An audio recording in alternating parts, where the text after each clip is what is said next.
Numéro 1. Le Myanmar, le pays le plus dangereux d'Asie du Sud-Est. Le Myanmar apparaît régulièrement dans les listes des pays présentant un niveau de risque élevé en Asie du Sud-Est. Cependant, le danger n'est pas réparti de manière uniforme sur l'ensemble du territoire. Les risques les plus graves se concentrent principalement dans les régions frontalières, où persistent des conflits ethniques et les activités de groupes armés. Et l'une des premières raisons pour lesquelles ce pays est souvent considéré comme dangereux est qu'il est le théâtre de l'une des guerres civiles les plus longues de l'histoire de l'humanité. Avec plus de 135 groupes ethniques différents, le Myanmar est depuis longtemps confronté à de profondes tensions entre le gouvernement central et les forces armées locales. Ces affrontements prolongés ont isolé de nombreuses zones frontalières du contrôle administratif habituel, transformant certains territoires en régions où le véritable pouvoir appartient davantage aux groupes armés qu'aux autorités publiques ou aux forces de police. Un autre facteur qui renforce l'image dangereuse du Myanmar est son rôle dans l'industrie des substances illicites. Dans le passé, le pays était considéré comme l'un des plus grands centres mondiaux de production de substances interdites. Malgré les nombreuses campagnes de répression menées par les autorités, cette activité continue d'exister dans certaines régions montagneuses reculées, où l'État rencontre de grandes difficultés à exercer son contrôle. Cette situation crée un cercle difficile à briser. Les conflits prolongés favorisent le développement des réseaux criminels, tandis que les immenses profits issus des activités illégales servent ensuite à acheter des armes et à maintenir les affrontements. Ces dernières années, le Myanmar doit également faire face à une nouvelle menace venue du monde numérique, les centres de fraude en ligne à grande échelle. Dans certaines zones frontalières, des complexes d'escroquerie comme Kaka Park sont devenus des bases importantes pour de nombreux réseaux criminels transnationaux. Des personnes originaires de plusieurs pays sont attirées par des promesses telles que travail facile avec salaire élevé, puis emmenées dans des complexes fermés où elles sont retenues contre leur gré et forcées de participer à des opérations d'arnaque sur Internet. Les personnes piégées dans ces réseaux doivent souvent travailler sous une surveillance extrêmement stricte et subir des violences ou différentes formes de contraintes lorsqu'elles n'atteignent pas les objectifs imposés. Ce qui rend ces zones particulièrement dangereuses est que de nombreux établissements fonctionnent sous la protection de groupes armés locaux, rendant les interventions et les opérations de sauvetage extrêmement difficiles. Cependant, considérer le Myanmar comme un pays entièrement dangereux serait une vision inexacte. Les problèmes les plus graves, comme les conflits armés, la production de substances illicites ou les réseaux d'escroquerie technologique, sont principalement concentrés dans certaines régions frontalières isolées, comme l'État Shan et l'État Karen. En revanche, dans les grandes villes et les destinations touristiques connues comme Yangon ou l'ancienne capitale Bagan, les zones fréquentées par les visiteurs bénéficient encore d'un certain niveau de contrôle et de sécurité. Derrière ces difficultés complexes se trouve toujours un pays composé majoritairement de personnes au mode de vie paisible, attachées à leurs croyances et qui espèrent un avenir plus stable et plus pacifique pour leur nation. Numéro 2. Un pays riche en ressources mais toujours pauvre. L'un des plus grands paradoxes du Myanmar est que ce pays possède des ressources naturelles qui font rêver le monde entier, alors que sa population reste encore parmi les plus pauvres d'Asie. Le Myanmar fournit actuellement environ 90% des rubis présents sur le marché mondial. Le pays est particulièrement célèbre pour ses rubis rares de type sang de pigeon, dont la valeur peut même dépasser celle des diamants. Mais ce n'est pas tout, car le Myanmar est également considéré comme le royaume du jade, avec une industrie minière dont la valeur est estimée à 31 milliards de dollars par an, soit près de la moitié du PIB national. Au-delà des pierres précieuses, le Myanmar possède également d'autres trésors, situés à la surface de la terre ou profondément enfouis sous le sol. Ces forêts naturelles de teck, parmi les plus grandes au monde, fournissent un bois extrêmement résistant et coûteux, souvent utilisé pour fabriquer des yos et des meubles haut de gamme. Le pays dispose également de réserves de gaz naturel, estimées entre 10 et 10 à 8000 milliards de pieds cubes, pour une valeur proche de 50 milliards de dollars. Avec de telles richesses, les habitants du Myanmar auraient pourtant dû bénéficier d'un niveau de vie bien plus confortable. Mais la réalité est tout autre. L'instabilité politique prolongée et la mauvaise gestion ont empêché une grande partie des revenus issus des ressources naturelles de profiter à la population. Ces richesses finissent souvent entre les mains d'un petit groupe de personnes puissantes ou de réseaux de contrebande. Aujourd'hui, environ 25% des habitants du Myanmar vivent encore sous le seuil de pauvreté. Dans de nombreuses régions rurales, un travailleur ne gagne parfois que 2 à 3 dollars par jour. Une somme juste suffisante pour acheter les produits de première nécessité. Certaines communautés vivent même à proximité de pipelines de gaz naturel d'une valeur de plusieurs milliards de dollars, tout en manquant encore d'électricité pour leurs besoins quotidiens. Cependant, certains efforts commencent à être déployés pour améliorer cette situation. Des organisations internationales et des communautés locales développent des ateliers de fabrication directement au Myanmar, où les habitants apprennent à tailler, polir et concevoir des bijoux, au lieu de vendre uniquement les matières premières à bas prix.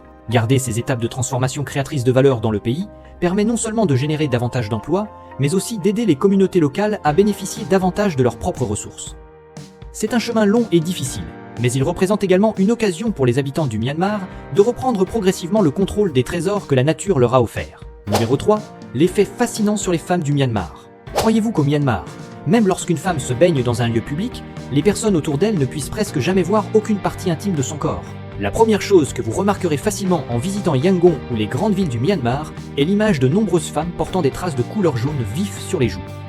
De loin, cette couche colorée peut donner l'impression qu'il s'agit de boue collée sur la peau, mais il s'agit en réalité d'une méthode de beauté traditionnelle appelée Tanaka. Cette poudre est considérée comme un produit de soin polyvalent. Elle agit à la fois comme une protection solaire naturelle, sous un soleil intense pouvant régulièrement atteindre 40 degrés Celsius, tout en aidant à garder une peau douce et lisse. Pour fabriquer le Tanaka, les habitants du Myanmar frottent l'écorce de l'arbre Tanaka sur une pierre ronde spécialement conçue à cet effet, puis la mélangent avec une petite quantité d'eau afin d'obtenir une pâte fine. Pour de nombreuses femmes, il ne s'agit pas seulement d'une protection pour la peau, mais aussi d'une forme de maquillage artistique. Elles transforment souvent de simples traces appliquées sur le visage en motifs représentant des fleurs, des feuilles ou des décorations sur les joues afin d'exprimer leur élégance et leur personnalité. Une autre tradition qui intrigue beaucoup les visiteurs étrangers est l'habitude des femmes birmanes de se baigner dans les rivières ou les puits des villages, notamment dans les zones rurales. Comme de nombreuses régions ne disposent pas encore largement de salles de bain privées fermées, le fait que les femmes se rassemblent pour se laver ensemble près des points d'eau publics en fin de journée est devenu une partie de la vie quotidienne. Cependant, ce qui surprend les observateurs extérieurs est qu'elles parviennent à préserver une grande discrétion malgré un environnement très fréquenté. Le secret réside dans le vêtement traditionnel que portent souvent les femmes du Myanmar. Cette jupe longue permet de couvrir le corps depuis la taille jusqu'aux chevilles. Lorsqu'elles se baignent, elles remontent leur jupe jusqu'au niveau de la poitrine, la fixent correctement, puis versent directement de l'eau sur le tissu. Ensuite, elles glissent habilement leurs mains à l'intérieur pour nettoyer leur corps sans exposer les parties sensibles. Leur capacité à changer de vêtements en public impressionne également de nombreux visiteurs. Elles enfilent une jupe sèche par-dessus celle qui est mouillée, puis effectuent rapidement une rotation du corps afin de retirer la couche humide à l'intérieur tout en conservant leur intimité. Une autre particularité des femmes du Myanmar est leur habitude de fumer le cheroot, un type de cigare artisanal traditionnel. Contrairement aux cigares cubains coûteux souvent associés à l'image des hommes élégants, le cheroot est fabriqué à partir d'un mélange de feuilles de tabac, de miel, d'alcool de riz, d'ail et de nombreuses herbes, avant d'être roulé dans une feuille séchée. Dans les rues du Myanmar, il est courant de voir des femmes d'âge moyen, ou même des personnes âgées, tenir tranquillement de grands cherouts entre leurs lèvres. Numéro 4. D'autres faits fascinants sur le Myanmar. Une chose qui surprend beaucoup de visiteurs découvrant le Myanmar pour la première fois est que les habitants n'utilisent presque jamais de nom de famille, comme c'est le cas dans de nombreux autres pays. Au lieu d'avoir un prénom et un nom permettant d'indiquer un lien familial, les Birmanes possèdent généralement uniquement un prénom. Cette particularité vient d'une conception traditionnelle selon laquelle chaque individu est une personne indépendante, qui n'a pas forcément besoin d'associer son identité à une lignée familiale fixe. Ce qui est encore plus particulier, c'est que les noms des habitants du Myanmar ne restent pas toujours identiques tout au long de leur vie. Selon leur statut social, leur âge, leur profession ou leur entrée dans la vie religieuse, ils peuvent ajouter de nouveaux titres honorifiques devant leur nom.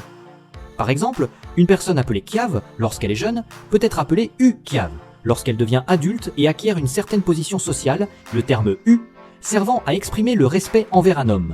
Pour les femmes, le titre Do possède une signification similaire à Madame ou Dame respectable. Ainsi, le même prénom Kiao peut devenir Do Ki Ao lorsqu'il est utilisé pour une femme. La manière dont les Birmans choisissent les prénoms de leurs enfants est encore plus étonnante. Plus de 90% des familles choisissent le nom de leur enfant en fonction du jour de naissance de la semaine. Une tradition profondément liée au système astrologique traditionnel du pays. Selon cette croyance, chaque jour de naissance correspond à un groupe de lettres particulier, et le prénom de l'enfant doit commencer par certains sons prédéterminés. Par exemple, les enfants nés un lundi portent souvent des noms commençant par les sons K, K, G ou Ga, tandis que ceux nés un vendredi portent généralement des noms commençant par S, H ou TH. Le Myanmar a également connu une période monétaire extrêmement particulière dans l'histoire moderne, avec l'apparition de billets d'une valeur de 45 et 90 kyats, des coupures presque inexistantes dans les autres pays. Cette décision trouve son origine dans la croyance superstitieuse du dirigeant Ne Win, qui considérait le chiffre 9 comme un nombre possédant un pouvoir exceptionnel. Il pensait que le fait de relier les éléments de sa vie au chiffre 9 pourrait lui permettre de vivre jusqu'à 90 ans et d'apporter prospérité au pays. Cette croyance a conduit à une décision spectaculaire en 1987, lorsque Ne Win a ordonné la suppression de nombreux billets aux valeurs habituelles pour les remplacer par des coupures divisibles par 9. La conséquence fut désastreuse. Des millions de Birmans perdirent une grande partie de leurs économies en seulement une décision administrative, car les anciens billets devinrent presque totalement sans valeur. Cet événement provoqua une importante vague de mécontentement dans la société et devint l'une des causes des graves troubles qui suivirent. Mais les différences du Myanmar ne concernent pas uniquement les noms ou la monnaie. La plupart des voitures du pays possèdent un volant situé à droite, alors que les véhicules circulent pourtant sur le côté droit de la route. Cette situation crée un paradoxe total par rapport aux principes habituels de conception du trafic routier. Lorsqu'une voiture roule sur la droite de la chaussée, mais que le conducteur est également installé à droite, il devient extrêmement difficile d'observer les véhicules arrivant en sens inverse lors d'un dépassement. Chaque fois qu'un conducteur souhaite dépasser un camion ou un véhicule imposant devant lui, son champ de vision est presque entièrement bloqué. Numéro 5. Les tribus surprenantes du Myanmar. Au Myanmar existe une communauté qui pousse de nombreux visiteurs à s'arrêter pour observer, en raison de son apparence extrêmement particulière. Les femmes Kayan, dont le cou semble anormalement long, rappelant l'image d'une girafe, cette tradition commence dès l'enfance, généralement vers l'âge de 5 ans, lorsque les premières bagues en cuivre sont placées autour du cou des petites filles. En grandissant, le nombre de bagues augmente progressivement, formant une spirale métallique autour du cou avec un poids considérable. Pour les Kayan, ces anneaux ne sont pas de simples bijoux, mais représentent également un symbole de beauté, de statut social et de valeur de la femme au sein de la communauté. Beaucoup de personnes extérieures pensent que le port de ces anneaux pendant de longues années allonge réellement le cou. Mais la réalité est totalement différente. Le poids des anneaux en cuivre ne rallonge pas les os du cou, mais exerce une pression constante sur les épaules et la partie supérieure du corps, poussant les clavicules et la cage thoracique vers le bas. Cette transformation crée alors l'impression visuelle que leur cou est plus long que la normale. Cependant, maintenir cette tradition pendant de nombreuses années peut présenter certains risques pour la santé, car les muscles du cou peuvent progressivement s'affaiblir et perdre leur capacité à soutenir la tête lorsque celle-ci n'est plus maintenue par les anneaux. Après avoir quitté l'image emblématique des longs coups des femmes Kayan, le Myanmar possède également une autre communauté dont les traditions impressionnent beaucoup de personnes. Les femmes Chin, reconnaissables à leur visage, entièrement recouverts de tatouages traditionnels.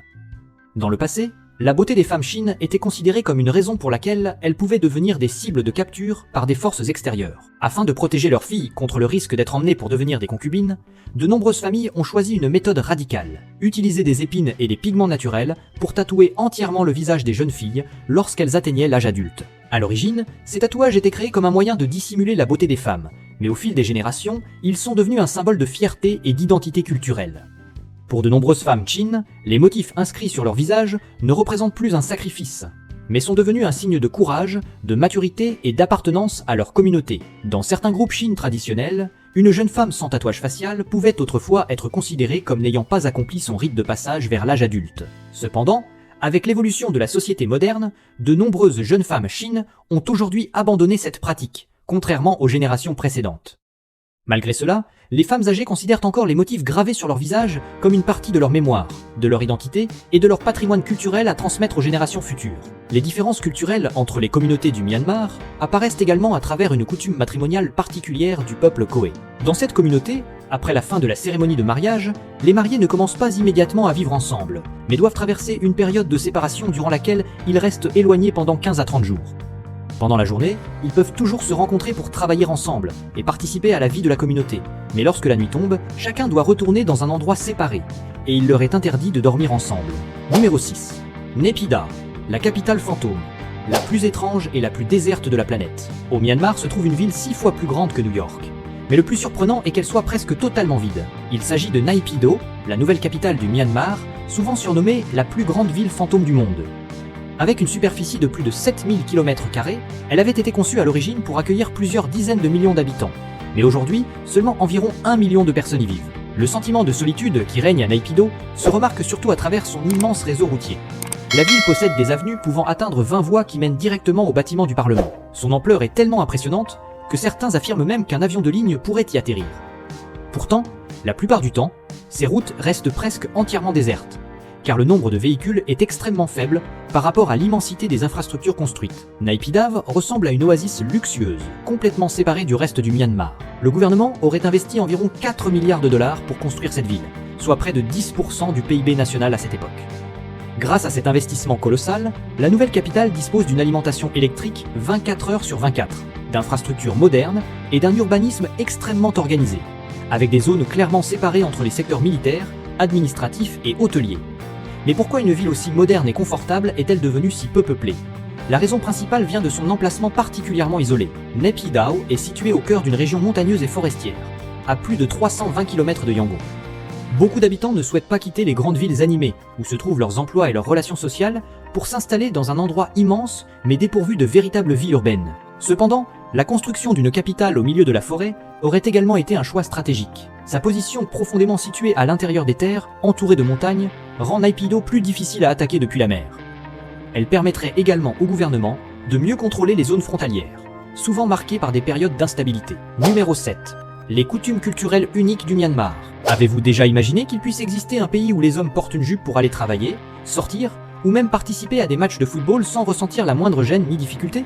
Ce pays existe bel et bien, c'est le Myanmar. Dans un climat chaud et humide, où la température peut atteindre jusqu'à 40 degrés Celsius à certaines périodes, les hommes birmans choisissent souvent de porter le longi à la place du pantalon traditionnel.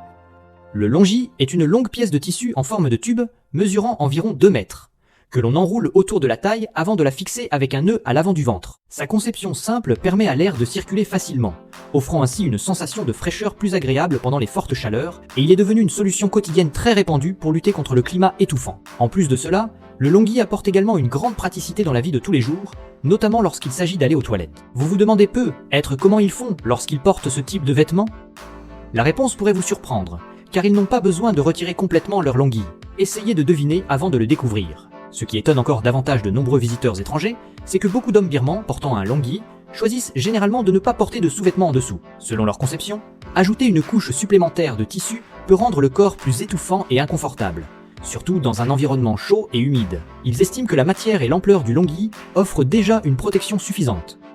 Toutefois, pour ceux qui découvrent cette tenue pour la première fois, cette habitude peut sembler assez différente des normes vestimentaires auxquelles ils sont habitués dans de nombreux autres pays. Une autre particularité culturelle, qui surprend souvent les visiteurs étrangers, concerne la manière d'appeler les serveurs dans les restaurants. Si, pendant votre repas, vous entendez des sons répétés ressemblant à des petits baisers, ne pensez pas immédiatement que quelqu'un se moque de vous. Au Myanmar, de nombreux clients utilisent un geste consistant à faire claquer légèrement les lèvres pour attirer l'attention du personnel, plutôt que de crier ou de faire signe avec la main. Ce son aigu permet au serveur d'identifier facilement quelle table a besoin de commander, de payer ou de recevoir une aide supplémentaire. Si vous souhaitez déjeuner au Myanmar, il faudra également revoir votre notion de l'heure du repas. Beaucoup d'habitants commencent leur déjeuner vers 9 h du matin, car le rythme de vie commence très tôt, juste après le lever du soleil. Vers midi, certains restaurants peuvent déjà avoir vendu leurs plats les plus populaires, car une grande partie des clients locaux a déjà terminé son repas depuis longtemps. Certains établissements ferment même plus tôt après la période du petit déjeuner et du déjeuner matinal. Lorsqu'on parle de la cuisine birmane, il serait impossible de ne pas mentionner le lapet, un plat de thé à manger, plutôt qu'une simple boisson. Il s'agit de feuilles de thé fermentées, considérées comme un élément essentiel de la culture culinaire du pays. Les jeunes feuilles de thé vert soigneusement sélectionnées passent par un processus de fermentation qui dure plusieurs mois, avant d'être mélangées avec de l'huile d'ail, des cacahuètes grillées, des crevettes séchées et du piment afin de créer une saveur unique. Les birmanes peuvent déguster le lapet à différents moments de la journée, et ce plat apparaît également lors d'occasions importantes, comme la réconciliation après un conflit ou la conclusion d'accords commerciaux. Pour eux, le lapet n'est pas seulement un aliment, mais aussi un symbole de lien et de connexion entre les êtres humains. Numéro 8. Le système horaire pas comme les autres du Myanmar. Alors que la majeure partie du monde est habituée à des fuseaux horaires généralement espacés par intervalles d'1 heure, le Myanmar a choisi une méthode de calcul du temps qui pousse beaucoup de personnes à vérifier leur montre. GMT plus 6h30, soit un décalage exact de 30 minutes par rapport à certains pays voisins. Par exemple, s'il est 10 h du matin en Thaïlande, lorsque vous voyagez au Myanmar, l'heure ne recule pas à 9 h comme beaucoup pourraient l'imaginer, mais passe à 9h30. La raison pour laquelle le Myanmar utilise ce fuseau horaire particulier fait encore l'objet de plusieurs interprétations. Certains pensent que cette décision serait liée aux croyances des astrologues qui estimaient autrefois qu'un changement d'heure pouvait aider le pays à atteindre un équilibre avec les influences astrales.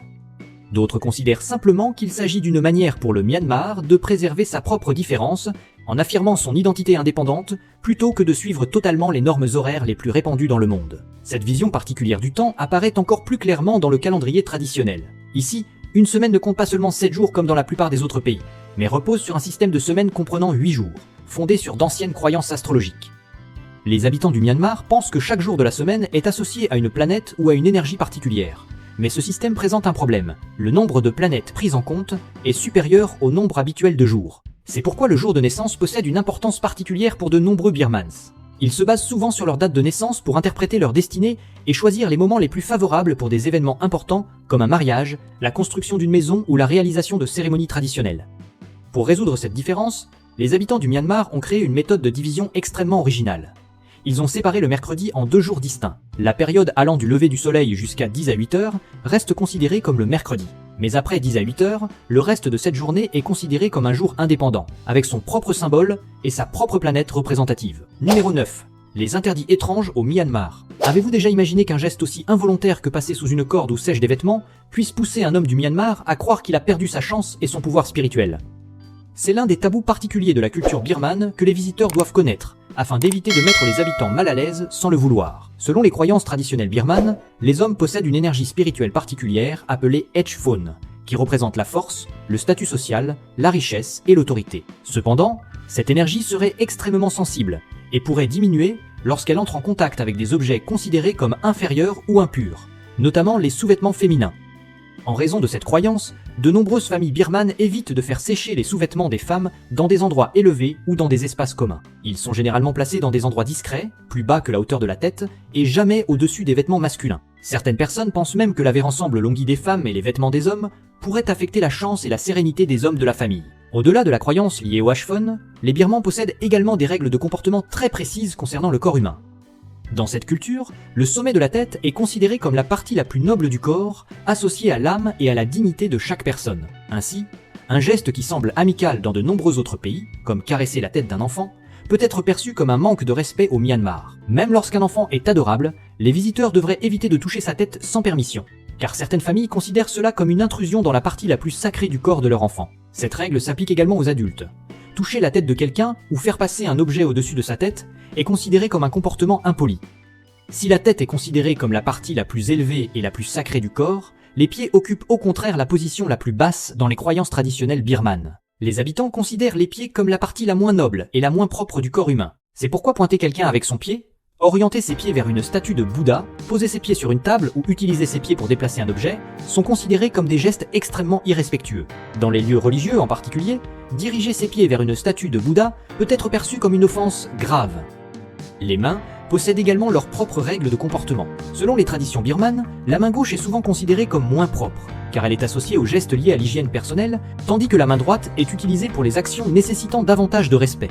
Ainsi, lors des repas, pour donner ou recevoir un objet, ou pour effectuer un paiement, les Birmans privilégient généralement l'utilisation de la main droite. Dans les situations où ils souhaitent montrer un respect particulier, ou lorsqu'ils offrent un objet lourd, ils peuvent utiliser la main droite tout en posant légèrement la main gauche sur leur coude droit, afin d'exprimer politesse et considération. Numéro 10. Le Myanmar, le pays des pagodes. Peu de gens savent que le Myanmar est également surnommé le pays des pagodes. Il suffit pourtant d'observer la densité des édifices religieux répartis à travers le pays, pour comprendre l'origine de ce nom. Au Myanmar, les pagodes apparaissent partout. Des grandes villes animées aux montagnes reculées, au bord des rivières ou cachées au cœur des forêts. Les habitants construisent des pagodes avec une telle ferveur qu'une expression populaire affirme avec humour qu'il suffit de fermer les yeux et de lancer une pierre dans la rue pour qu'elle ait de fortes chances d'atterrir sur le toit d'un temple. Beaucoup de ces pagodes existent depuis plusieurs centaines d'années et sont devenus des centres spirituels essentiels pour les villages et les communautés locales, où les habitants viennent non seulement prier, mais aussi préserver des traditions culturelles transmises depuis des générations. Parmi les milliers de monuments bouddhistes du Myanmar, la plus célèbre est sans aucun doute la pagode Shwedagon à Yangon, un symbole religieux et culturel majeur du pays. L'ensemble du monument est recouvert d'environ 90 tonnes d'or pur, créant une apparence étincelante, visible à très grande distance. Mais ce qui impressionne encore davantage les visiteurs se trouve au sommet du stupa, décoré de plus de 4500 diamants, ainsi que de milliers d'autres pierres précieuses, comme des rubis. Si les Birmans consacrent autant d'efforts à la construction des pagodes, c'est en grande partie grâce à leur profonde foi bouddhiste.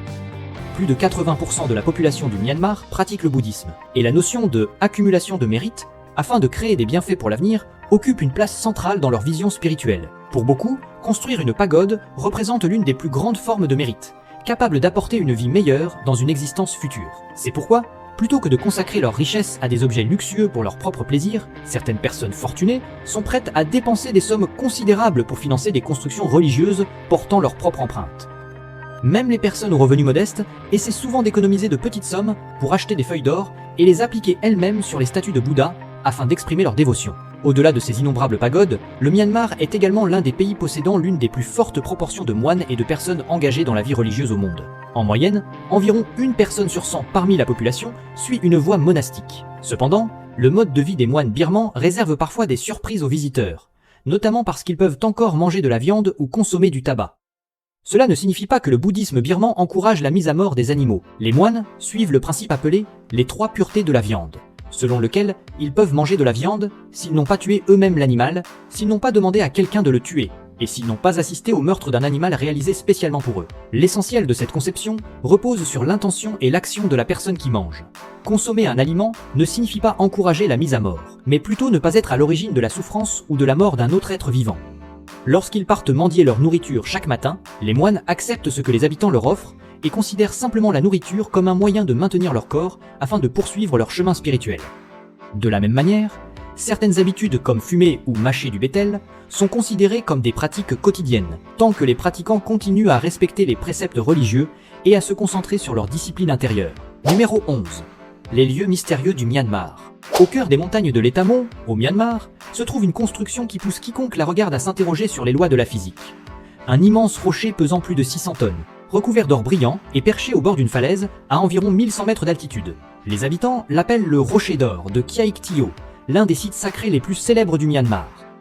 Vu de loin, ce rocher semble être sur le point de perdre l'équilibre et donnerait presque l'impression qu'une simple poussée pourrait le faire tomber dans le précipice situé en contrebas. Pourtant, le plus incroyable est qu'il existe à cet endroit depuis des milliers d'années sans presque avoir changé. En l'observant de plus près, les chercheurs ont découvert que la surface de contact entre l'énorme rocher et la base rocheuse est extrêmement réduite, reposant seulement sur un point d'appui très étroit. Cela surprend beaucoup de personnes, car une masse de plusieurs centaines de tonnes parvient à rester dans un état d'équilibre qui semble totalement impossible.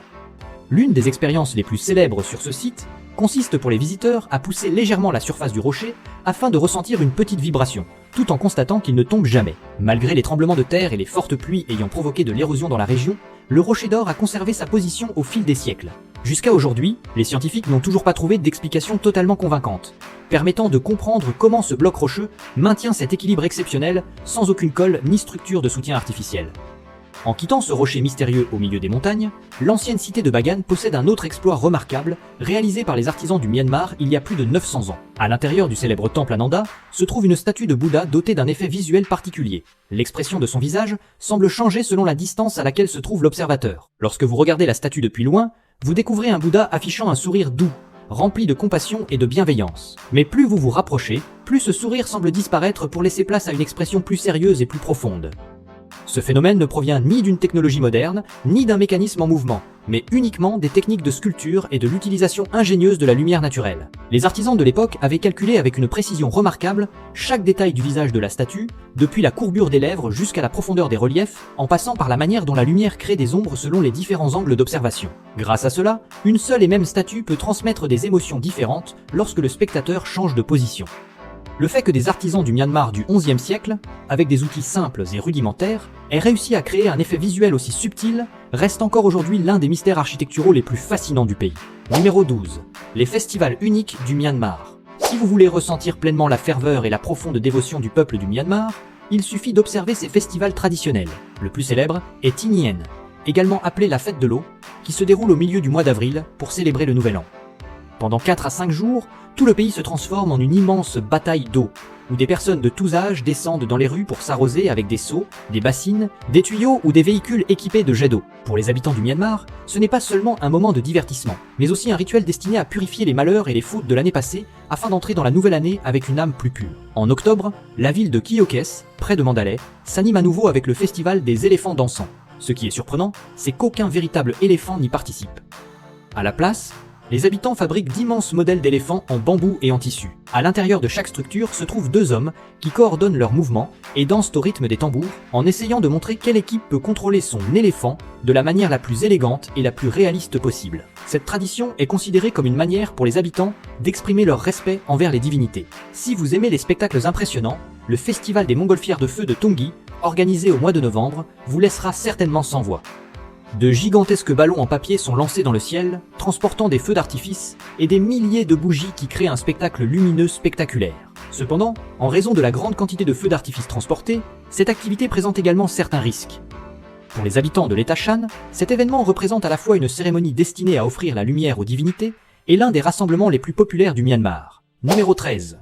Les lieux incontournables à visiter au Myanmar. Si vous souhaitez admirer de vos propres yeux les capacités de construction impressionnantes des anciens peuples du Myanmar, Bagan est certainement une destination à ne pas manquer. Sur cette vaste plaine se trouvent plus de 2000 temples et pagodes en briques rouges dispersés sur le territoire, formant l'un des ensembles architecturaux bouddhistes les plus remarquables au monde. Ce qui rend les constructions de Bagan si particulières réside dans la précision incroyable des techniques utilisées par les artisans d'il y a des milliers d'années. Ils étaient capables d'assembler les briques avec une telle exactitude qu'il ne restait presque aucun espace entre elles, tout en n'utilisant aucun mortier ni matériaux de liaison moderne. Cette méthode de construction ne permettait pas seulement de créer des murs extrêmement solides, elle aidait également à répartir les forces exercées lors des secousses sismiques. Après avoir résisté à des centaines de tremblements de terre plus ou moins importants au cours de l'histoire, de nombreux temples de Bagan existent encore aujourd'hui, malgré l'absence de structures modernes en béton armé. En plus de leur solidité, les temples de Bagan ont également été conçus avec une maîtrise remarquable de la lumière naturelle. Les fenêtres et les ouvertures intérieures ont été calculées selon des angles précis, afin de permettre aux rayons du soleil d'atteindre directement les statues de Bouddha à certains moments de la journée. Grâce à cela, l'intérieur des temples crée une atmosphère lumineuse presque magique, sans avoir besoin d'aucun système d'éclairage moderne. Après Bagan, la découverte des gigantesques constructions du Myanmar vous emmène vers la région de Mingun, où se trouve un monument considéré comme le symbole d'une ambition architecturale restée inachevée, la pagode Patodauji. Si elle avait été terminée selon les plans originaux, elle aurait été la plus haute pagode en briques du monde, avec une hauteur prévue de 150 mètres. Cependant, ce projet monumental fut abandonné après l'achèvement des fondations et de la partie inférieure, qui atteint environ 50 mètres de hauteur. Cette immense structure fut également gravement endommagée par un puissant tremblement de terre, laissant apparaître d'énormes fissures sur sa surface. Malgré cela, le monument continue de tenir debout à travers le temps, ressemblant à une immense montagne de pierre au milieu de la région de Mingun. À proximité de Patodauji se trouve également un autre trésor qui impressionne les visiteurs, la cloche de Mingun. Une cloche en bronze pesant environ 90 tonnes. Malgré sa taille gigantesque, elle reste parfaitement conservée et peut encore produire une résonance profonde lorsqu'elle est frappée. Pour les habitants du Myanmar, il s'agit de l'une des plus grandes cloches encore fonctionnelles au monde aujourd'hui, représentant une grande fierté liée au savoir-faire exceptionnel des anciens artisans du bronze. Numéro 14. Le coût de la vie au Myanmar. Si vous envisagez de vivre à long terme au Myanmar, ou souhaitez simplement comprendre le niveau des dépenses quotidiennes dans ce pays, la réalité est que le Myanmar n'est pas forcément un pays extrêmement bon marché, comme beaucoup l'imaginent. Cependant, en s'adaptant au mode de vie local, il est tout à fait possible d'y mener une vie stable, avec un budget raisonnable. Les dépenses varient également considérablement selon que vous vivez à Yangon, le plus grand centre économique du pays, ou dans des villes plus petites comme Mandalay et Bagan. À Yangon, le logement représente la plus grande différence dans le budget mensuel. Un appartement d'une chambre situé dans les quartiers centraux, où se concentrent de nombreux étrangers ainsi que des services modernes, coûte généralement entre 400 et 700 $ par mois. Si vous choisissez des zones plus éloignées du centre, le loyer peut descendre entre 200 et 400 $.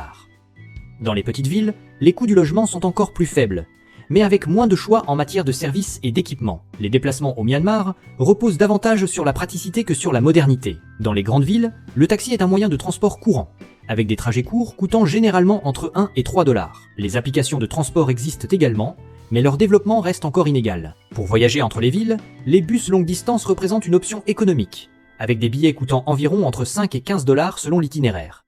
De plus, certaines personnes choisissent de louer une voiture avec chauffeur, pour un prix d'environ 25 à 40 $ par jour. Concernant l'alimentation, le Myanmar est assez abordable si vous adoptez les habitudes culinaires locales. Un repas simple composé de riz au curry, de nouilles ou de plats frits peut coûter seulement entre 1 et 2 $. En revanche, manger dans des restaurants destinés aux touristes ou commander des plats internationaux augmente généralement la facture, avec des prix situés entre 4 et 8 $. Pour ceux qui préfèrent cuisiner eux-mêmes, acheter des produits dans les marchés locaux reste relativement peu coûteux, avec un budget moyen d'environ 80 à 120 $ pour les besoins essentiels. Globalement, une personne vivant seule au Myanmar peut mener une vie relativement confortable, avec un budget d'environ 400 à 700 $ par mois. En adoptant pleinement le mode de vie local, les dépenses peuvent même être encore réduites. A l'inverse, ceux qui souhaitent vivre dans des quartiers haut de gamme, utiliser davantage de services destinés aux étrangers, ou voyager fréquemment, peuvent avoir besoin d'un budget compris entre 800 et 1000 $ par mois. Numéro 15. Ce qu'il faut savoir avant de se rendre au Myanmar, l'une des choses qui peuvent facilement dérouter les visiteurs lorsqu'ils arrivent au Myanmar, concerne les règles non écrites dans les sites touristiques célèbres. Dans des endroits comme Shwedagon ou Bagan, les voyageurs doivent généralement acheter un billet d'entrée, mais tous les lieux ne disposent pas forcément d'un panneau indiquant clairement les tarifs ou d'un guichet facilement identifiable. Il arrive parfois que des personnes s'approchent rapidement, se présentent comme des employés et demandent un paiement directement sur place. Sans être vigilant, vous pourriez perdre de l'argent sans recevoir de billet valide ou devoir payer un montant supérieur au tarif officiel. La meilleure solution est toujours de chercher le guichet officiel et de vérifier votre billet avant de quitter les lieux. Une autre situation assez fréquente concerne les propositions d'aide gratuites, qui finissent finalement par avoir un coût. Dans les sites historiques, vous pouvez rencontrer des habitants qui proposent spontanément de vous guider, de raconter l'histoire du lieu, ou de vous prendre en photo. Au début, ils semblent simplement vouloir faire preuve de gentillesse, mais ils peuvent ensuite demander un pourboire.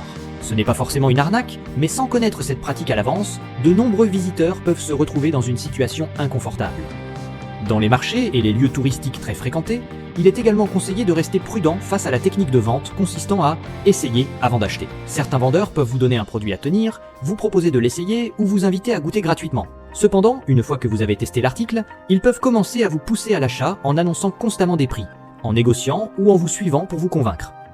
Si vous n'êtes pas habitué à ce type de méthode commerciale, vous risquez facilement d'acheter un objet simplement parce que vous n'osez pas refuser. Et voilà les vérités que personne ne vous dit sur le Myanmar. J'espère que ces 15 faits vous auront permis de découvrir ce pays sous un regard nouveau et plus fascinant. Si cette vidéo vous a été utile, n'oubliez pas de laisser un like, de vous abonner et d'activer la cloche de notification pour ne manquer aucune de nos prochaines aventures.